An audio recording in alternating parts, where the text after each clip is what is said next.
aminin ko sa inyo, hindi naman talaga ako expert trader, pero paano nga ba ako kumita ng ganito? So ngayon nga, isi-share ko sa inyo yung mga maling ginagawa ng karamihan na iniwasan ko at isi-share ko rin sa inyo yung naging experience ko when it comes to trading. So in this video, malalaman natin yung mga dapat at hindi nyo dapat gawin, especially kung beginner kayo. And aside from that, ituturo ko rin sa inyo yung mga nalaman ko na tamang practices and right strategies para mas maintindihan natin kung paano gumagana yung trading at kung paano natin mas mamamanage yung risk. So I'm sure excited na kayong malaman yan. So tara, let's get started.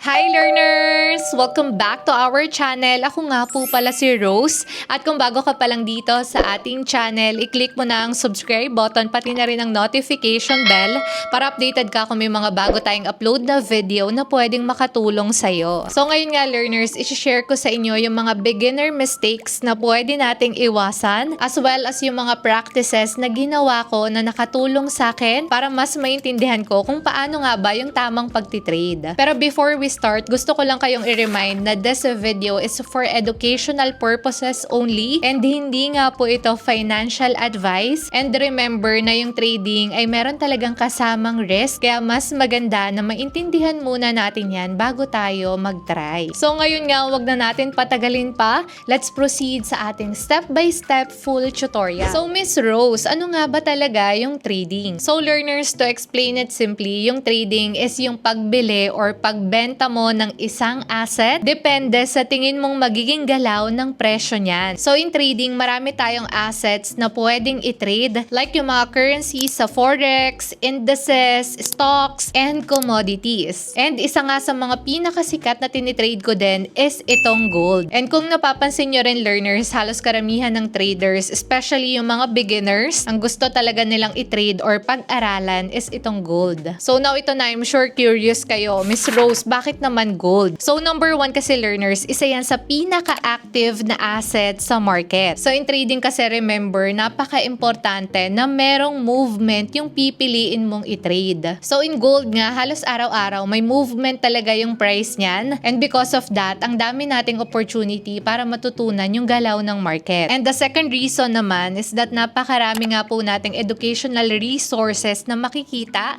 patungkol sa gold. So dahil nga madami tayong resources, mas madali tayong makakahanap ng analysis, tutorials, at market updates na makakatulong sa atin para mas maintindihan yung basic concept ng trading. And now for the third reason, ito isa sa mga dahilan kung bakit talaga marami nagtitrade ng gold kasi isa yan sa mabilis maapektuhan ng mga economic news and global events. So ibig sabihin, kung gold nga po yung tinitrade natin, mas maintindihan natin kung paano nakakaapekto yung balita sa market. Now na alam na natin kung bakit nga ba gold yung ginagamit ng karamihan sa mga traders, alamin naman natin ngayon kung paano tayo makakapag-trade niyan. So ngayon nga learners, para makapag-umpisa tayong mag-trade, kailangan nga muna natin ng isang regulated trading platform, and isa nga sa mga personal ko talagang ginagamit is itong si Vantage. So now, I'm sure ang next question nyo naman is bakit nga ba si Vantage yung napili kong broker? So kasi learners, isa lang naman sila sa mga regulated trading platform na meron ng mahigit 15 years na experience sa industry. And authorized at regulated din sila ng iba't ibang financial authorities, kabilang na yung ASIC sa Australia at FSCA sa South Africa. And by the way pala, recently lang, last June 2026, kasama nga din po yung Vantage sa Fortune's Crypto Innovators list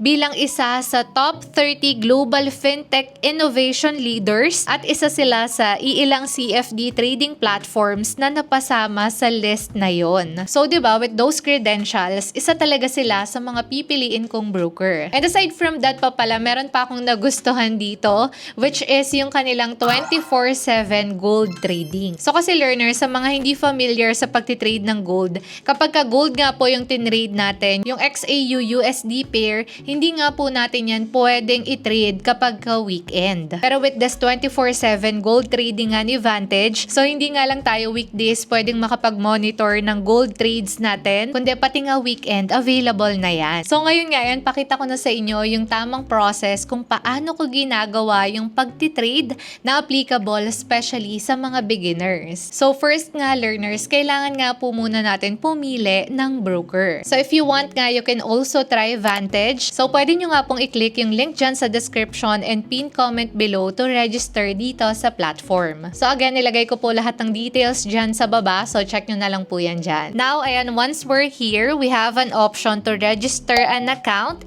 using our email or phone number. So dito naman learners, either of the two, kahit alin dyan yung piliin ninyo, okay lang. Kasi later, hihingin din naman nila yan pareho upon completion ng account details natin. So here nga, ayan, fill out lang natin lahat ng details na kailangan. And then after that, ayan, iselect natin itong individual. Ayan, tap lang natin yan. And then after that, select lang natin itong mga checkbox sa baba. And then once done, create account lang tayo. After that, learners, ayan, since phone number nga yung ginamit natin, maglalagay naman tayo ngayon ng active email address natin. So make sure lang din na active yung gagamitin natin na email address dito kasi meron nga po silang isesend na OTP or one-time password. So here, ayan, once na na-receive na nga natin yan sa ating email, ilalagay lang natin yan dito. And then once na nalagay na natin yan, isa-select na nga po natin itong submit button. So after that, yung next step is that if fill in nga lang natin yung mga personal details natin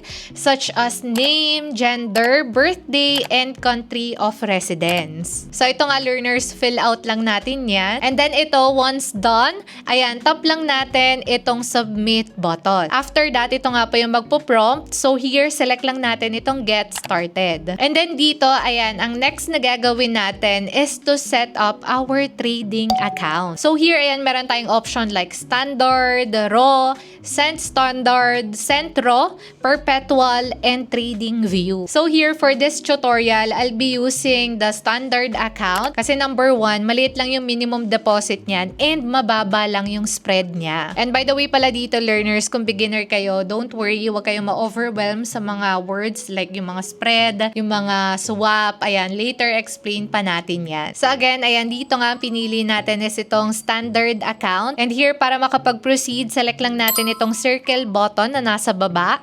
And then, itap na natin itong submit button. And then, after that, ayan, meron na nga po tayong trading account. So, now naman learners, para makapag-trade tayo like any other platform, kailangan nga po muna nating mag-verify ng account. And para makapag-verify tayo ng account, kailangan natin dito ng valid government-issued ID. So, now, para nga makapag-verify naman tayo ng account, balik tayo dito sa ating dashboard and select natin itong verify now button. So dito again, kailangan natin ng valid IDs and ito nga yung mga list of IDs na pwede nating isubmit. So here, pili lang kayo ng isa and then isubmit nga po natin yung front and back images ng ID na napili natin. And now ito, once na nakapag-submit na tayo and na-verify na nila yan, balik na nga po tayo sa dashboard. So now, ayan, ito na. Since meron na nga tayong trading account at nakapag-verify na nga tayo, pwede na nga tayo ngayong mag-fund ng account natin. And by the way pala dito, learners, meron silang 50% deposit bonus on your first deposit. And para makita natin kung eligible tayo,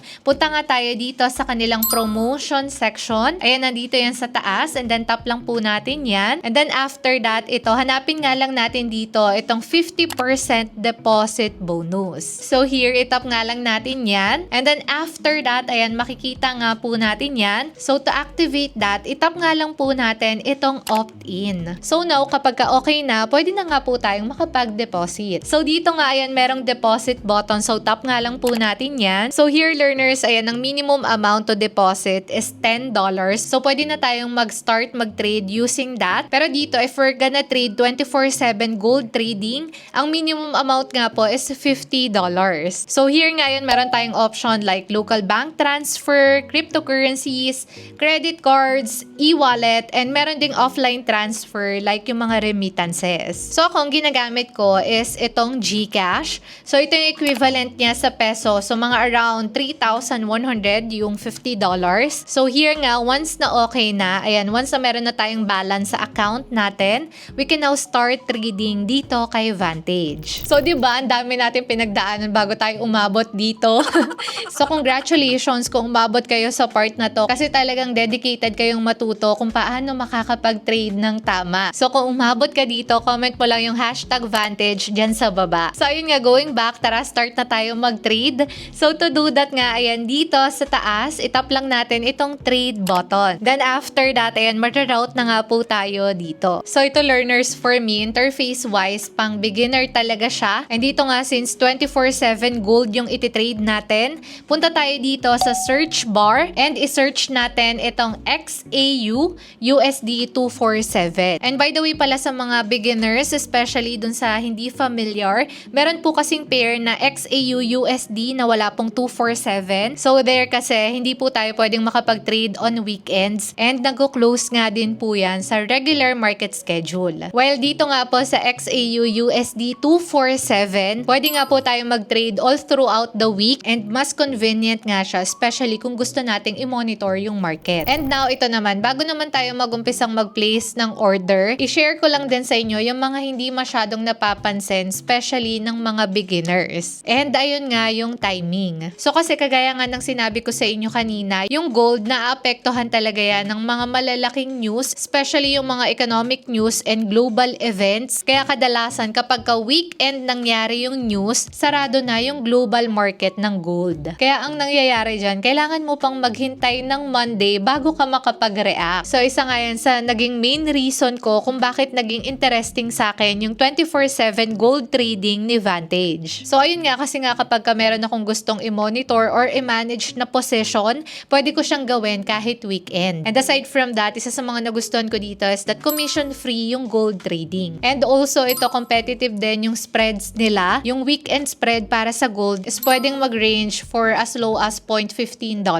Pero again, ay ang spread na yan, magdedepende pa rin yan sa market conditions. And ito, isa pang magandang feature dito is gumagamit sila ng one-way margin system. So here, by using that, mas flexible yung paggamit natin ng possessions, especially kapag ka-volatile yung market. So now, ayan, ito na, going back dito. So here nga learners, ayan, pinili na nga natin itong XAU USD 247 and ito makikita na nga natin yung trend niyan. So from here, pwede na tayong mag-place ng buy or sell order natin. Pero dito learners, take note ha, huwag kayo basta-basta magpi-place ng order, especially kung hindi nyo pa napapag-aralan yung entry ninyo. So in trading kasi learners, remember na hindi lang yan basta hula-hula lang, kundi kailangan nyo muna ng confirmation bago kayo mag-place ng order. So Miss Rose, paano ba yan? Saan ako magsisimula? Paano ako makakapag-trade ng tama? And paano ako makakapag-posisyon ng trades ko? So here learners, don't worry kasi ngayon nag-offer kami ng free training, especially sa mga gustong matuto ng tamang pagtitrade. So this is guided by me and Moneytech PH. So meron nga po kaming private support group na pwede kayong mag-join. So to give you a background, isa nga po yung community of traders, especially yung mga beginners. So there, nagsishare kami ng market insights and educational discussions na pwede nyong gamitin as part of your analysis. So lahat ng questions nyo, sinasagot po namin. So again, learners, this is free. If you want to join our growing community of traders, ilalagay ko na lang yung link dyan sa ating description below. So hanapin nyo na lang po yan dyan. So now going back, ayan, let's say meron na tayong confirmation. So here, yung entry nga po natin, pwede na nating i-plot yan dito. By the way, dito learners, bago tayo mag-place ng order natin, take note lang itong lot volume. So kung beginner kayo, I highly recommend na yung minimum yung ilagay natin dito. So kasi itong lot size na yan learners, dyan magdedepende kung gaano kalaki yung possible na movement ng profit or loss natin. So dito learners, ang minimum lot size is 1.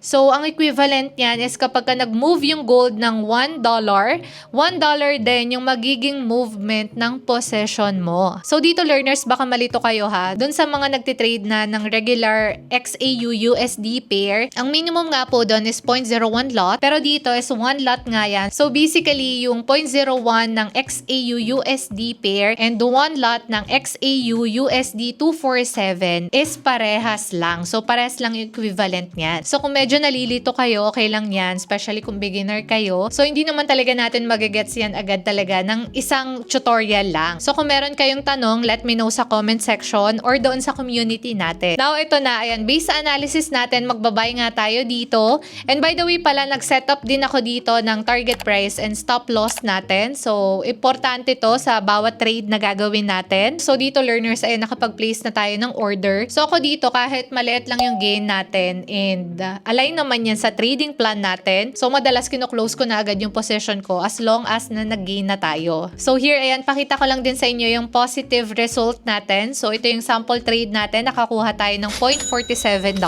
So dito learners, i-share ko lang din sa inyo yung isa sa mga pinakapagkakamali ng mga beginners is yung mag-focus sa kikitain nila. So kasi 'di ba, kapag nakakita tayo ng mga screenshots sa social media or meron tayong narinig na kumita na trader kagaya nung intro ko kanina. So ang tendency, gusto natin agad gayahin or gusto natin ganun agad yung result natin. Pero ang hindi masyadong nakikita talaga is yung pag-aaral ng trader na yon. So kung beginner ka, I highly recommend talaga na wag kang mag-focus or wag mong unahin yung profit kasi ang pinakakailangan mong gawin kung gusto mong matutunan yung pagtitrade is pag-aralan kung paano gumagalaw yung market. And kapag mas naintindihan mo na yung market, mas magiging maayos yung decision mo sa pagtitrade. And ayun learners, so I hope meron kayong natutunan sa video na ito. So again, hindi mo kailangan maging expert para makapagsimula ng trading. Ang importante dito is naiintindihan mo kung paano gumagalaw yung market, yung pagmamanage ng risk, and yung continuous learning. And also, kung gusto mong itry yung 24/7 gold trading dito kay Vantage, ilalagay ko nga po lahat ng official links dyan sa ating description box and pin comment below.